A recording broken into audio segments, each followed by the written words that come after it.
James Crepia, the Oregonian. Tim, how much did autonomy and defensive autonomy for you and play calling and game planning play into this? Because, and not speaking ill of anything, it's naturally you were under a defensive head coach with a co-defensive coordinator who previously served as a play caller himself. So I know it was a collaborative effort at Cal. So how much did having the keys to that side of the operation really play into this? And for those of us who study film, what is the most reflective defense of your past? Is it A&M? Is it early stages of Fresno? Because, I mean, you're the head coach. There were things on the offense I'm sure were part of your focus. What is the most similar defense to what you'll be running here? Well, I think defense is an evolution. First of all, I was blessed to be at Cal the last 4 years. I'm very thankful to Coach Wilcox and the staff, the student athletes we had there. We ran the Cal defense, and it was obviously a combination of what Coach Wilcox wanted to run and what I believed in, and I put my flavor on it. But ultimately, it was the Cal defense. I'm going to run the Oregon defense here. We are going to figure out who our best 11 football players are. We're going to, attempt to put them in a simple system that they can execute as fast as they can. At times, will it look like Texas A&M? Yes. And we'll probably have a little bit more flavor of those types of things, but it's going to look a lot like what we've done here in the past, bouncing in between 3 and 4 down fronts. And again, giving our student athletes an opportunity to be in different positions, hopefully make it difficult on an offense to figure out what we're doing, but ultimately making it simple for our guys to take advantage of their athleticism and let them pin their ears back and play. AJ Jacobs and Rivals. Coach, I wanted to ask you this just because you're in a unique position to answer, and that is, as you were preparing for the Oregon offense last season, when obviously you had success in that game, but what was the toughest part as you were looking at that offense and preparing that week to play Oregon? I'll tell you, I think Coach Moorhead does as good a job as anybody in this league. There's a few things that, I'll talk to him personally about that were very, very difficult that I don't want out there. But they just do a very good job of not giving tendencies, of changing week to week, staying true to who they are. A very physical running team. You've got to account for the quarterback. You've got to, account for all the play action off of it. You've got tremendous skill everywhere where they can spread you out, and you've got to defend, 53 and a third and 120 yards of length of field. They make it very, very difficult to assess and contain all that. It was one of the games, I think last year, our staff, we kind of laughed during the week because we had some late nights trying to, figure out what we wanted to do, and probably felt the least confident going into that game. But, as college football goes, sometimes the kids make up for it, and our players played, at a pretty good level that game, and we were fortunate to win the football game. Eric Scopel. Coach, I just wonder if you had any fun stories from your time with Ken at Nevada. Just you mentioned or the gym, the familiarity there, and then I guess just also how much input will you have in finding a new secondary coach to replace Keith Hayward? Well, to first start with Jim and Ken, they're great guys, and I think anytime you're on a staff with a legendary coach like Chris Alt, there's going to be stories. Coach Alt is unique. A lot of tremendous things I learned from him, and a few things that I probably would have rather been somewhere else and not learned those lessons. But we were only there 2 years, but thoroughly enjoyed our relationships we built there. There's a few stories I cannot tell, but I am very, very pleased to be back with both those guys in particular, because they are just outstanding football coaches, but even better guys. Julian Minenson. Oh, I'm sorry, Julian, before that was a 2-part question, right? Yeah, I asked just about input with the secondary coach, if you'd have much there. Coach Cristobal and I have been talking about a list of guys, and we've already started the process of going through a lot of high-powered names, some guys that are as good as anybody in the country at doing what they do. And we've got to find the right fit, both as a mentor and coach for our student athletes, as well as someone who can go out and recruit the elite student athletes that we need going forward. So we're well into that process and hope to finish that up relatively quickly. Now, Julian.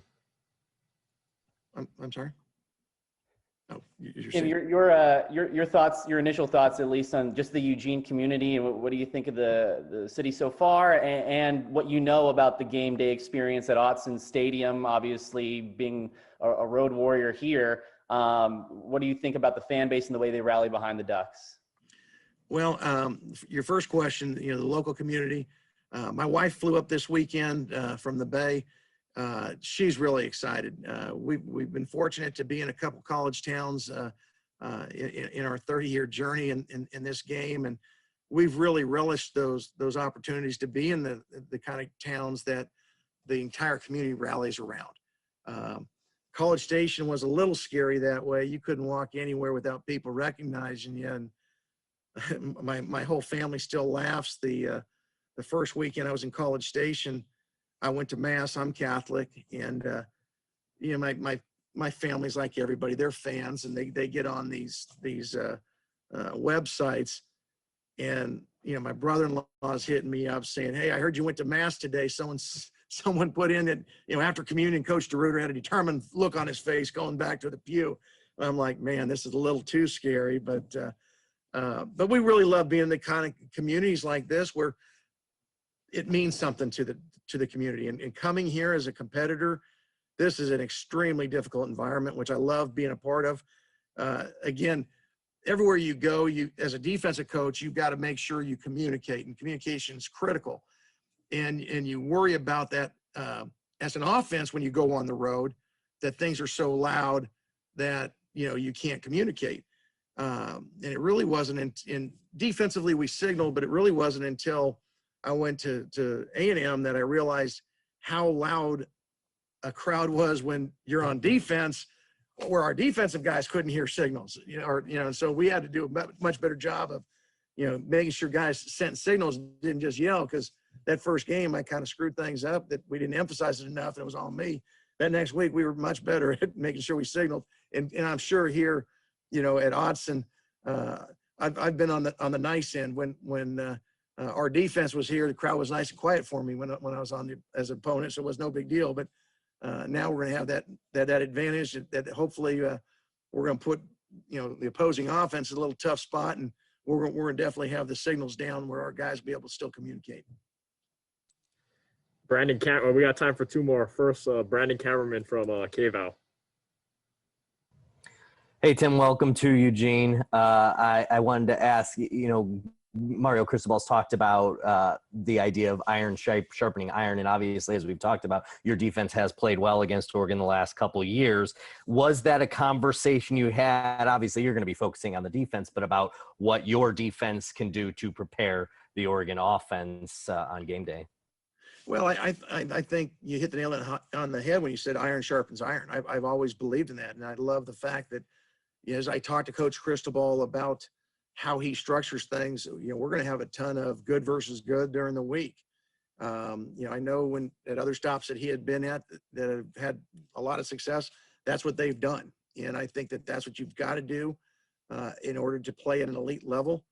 And, one of the things that I think is part of our great recruiting pitch is going to be, you're going to be able to line up against athletes on the other side of the ball and practice every day against some of the best in the country. And to be able to use that in recruiting. And then, of course, obviously it's going to help you on Saturday. So getting a chance to go against, I think one of the elite play callers in the country, and Coach Moorhead, is going to help me as a defensive coordinator. We've got a tremendous staff here on defense. I look forward to, incorporating some of their ideas and thoughts into what the Oregon defense is going to look like. It's not my defense. It's going to be our defense. And everywhere I've gone, I've been able to, pull things from our staff to make them have buy-in, and it truly becomes the Oregon defense, which will be unique in of itself. Last question, Ryan Thorburn, register guard.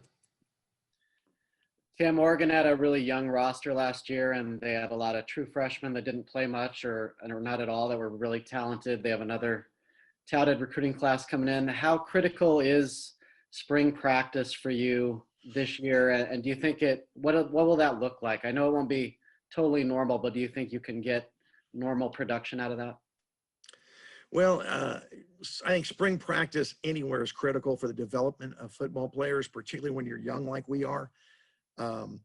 We're hoping that it's going to be as close to normal, whatever that's going to look like. I know our season, at least for us down in Berkeley, was not quite the same. You know, we would only be able to have 75 guys practicing at one time, so we had to have 2 practices during the year. Hopefully we'll, be able to have a full roster, because again, I think we need to find out. Let's throw our guys competing against each other. Let's find out, what those talented freshmen can do when they've got to go cover other talented guys. And you only do that by actually practicing and playing and putting guys in position where they have to make the play or not make the play. When you're practicing and you're just running tag off, you never miss a tackle.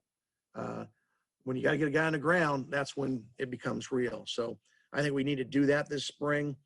We've got to make a great emphasis on teaching our guys how to tackle safely and effectively. We've got to do a better job, I think, this year of teaching our guys how to attack the football and take the football away. There's no more critical factor in football than turnover margin. And our job as a defense is not to wait for a turnover, it's to take the damn ball away. And we're going to, stress and emphasize that. And it's going to be part of our mentality every day in the spring and every day in the fall. And it's got to be part of what the Oregon defense is going to be.